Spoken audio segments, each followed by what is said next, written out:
Hello, नमस्ते, प्रणाम, हर हर महादेव। हम आप सबके भाई बानी दीपक दीपांशु। तो आप सभी के स्वागत बैठे हमारे यूट्यूब चैनल दीपक दीपांशु राइटर में। तो रउआ लोग कैसन बानी? हमरा आशा ना पूर्ण विश्वास बा कि आप लोग एकदम ठीक हो हम, और आप लोग एकदम ठीक रही, मस्त रही, एकदम स्वस्थ रही, और आप लोग अपने काम में व्यस्त रही जाए। तो चलिए आज हम लोग सब खातिर लेकर के आइल बनी बहुत ही एकदम जबरदस्त गाना बा। डिबेट सॉन्ग ह, लड़का लड़की के मैटर बचे, होली गाना ह। तो हमारा आशा ना पूरा विश्वास बा कि आप लोग के बहुत ही एकदम बेहद पसंद आई वो गाना, वो मैटर वीडियो आप लोग के बहुत ही बेहद अच्छा लगी। होली के गाना हटे, डिबेट सॉन्ग बा, आप बहुत ही एकदम प्यारा सा गाना बटे, प्यारा सा लाइन बा। तो चलिए हमारा आशा ना पूर्ण विश्वास बा कि आप लोग को वीडियो गाना के माध्यम से और इस चैनल के माध्यम से आप लोग अपने भाई दीपक दीपांशु के और इस चैनल के ऐसी प्यार आशीर्वाद, प्यार सपोर्ट देहब जा और बनेले रही जा। तो चलिए अभी तक ले भी भाई हमारे इस चैनल के सब्सक्राइब नहीं होने के लिए प्लीज आप लोग सब्सक्राइब करके बेल आइकन प्रेस कर ली, ताकि जो भी वीडियो लेकर के आई नोटिफिकेशन आप सबके पास पहुंचे, ताकि आप सब उस वीडियो को देख सकी जा, सुन सकी जा। और वीडियो अच्छा लगी तो रोज सबसे आग्रह व विनती बा कि जे भी भाई हमनी के भोजपुरी से जुड़ल हुई है, जे भी भाई भोजपुरी के जानत मानत हुई है, प्लीज आप लोग वो वीडियो के भाई लोग के पास जरूर शेयर करब जा। तो चलिए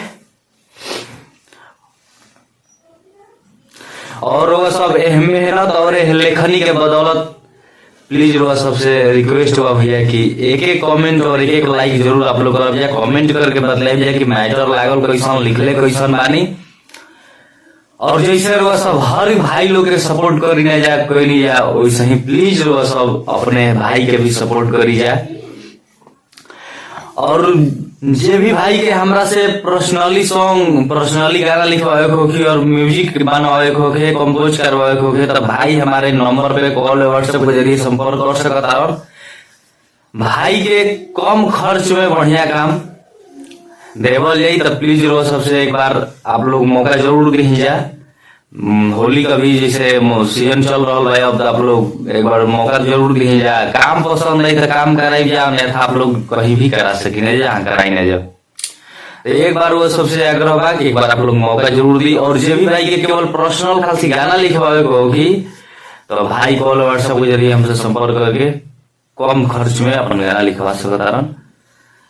तो चलिए वो सबके ज्यादा देर न करते हुए हम कॉपी पर वो सब लेकर के चलता नहीं, मुखड़ा के हम डमी करके सुना होता नहीं, ऐसे ही बस वो सब बनल रह जा। चलिए तो देखी हमनी के मुखड़ा बाटे।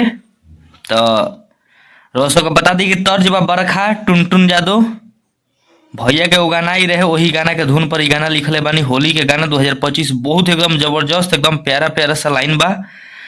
हमारा आशा ना पूरा विश्वास बा कि रोसो को बहुत बेहद पसंद आई। तो चलिए वीडियो में रोज बनल रही जा, हम मुखड़ा के डमी करके सुनावता नहीं। डिबेट सॉन्ग बा, लड़की लड़का लड़की लड़का जहाँ भी लिखल बाटे, आ जहाँ दो बार बा आप लोग खुद समझदार बनी, दो बार गावे के बा। चलिए लड़की के लाइन बा कि हमार मम्मी लागी बोले, तो लड़का कहता मैं कि जाके घरे तेहू धोले। तो फिर लड़की कहतड़ी कि अरऊ रंग देला चोली।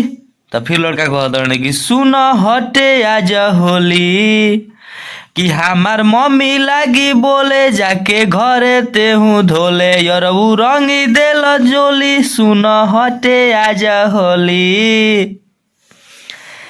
तो फिर मैं लड़की के लाइन बा कि देख ली जे भाई जानी तमर के मुआई, रंगी के कोयले बाड़ सूट लाले लाल।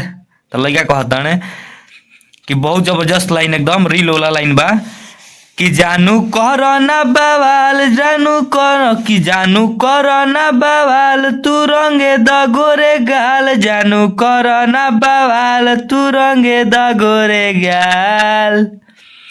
तो हमारे मुखड़ा रहा, हमारे लिखल मुखड़ा रहा, सबका कैसा लागल आप लोग कमेंट करके जरूर बतलाइए जा। अच्छा लगी तो आप लोग कमेंट लाइक शेयर आप लोग जरूर करब जा। इस चैनल के ज्यादा से ज्यादा आप लोग सपोर्ट सब्सक्राइब जरूर करब जा। जे भी भाई को हमरा से पर्सनल गाना लिखवावे को कि जे भी भाई के म्यूजिक बनवावे को कि भाई कॉल व्हाट्सएप के जरिए संपर्क कर सकता।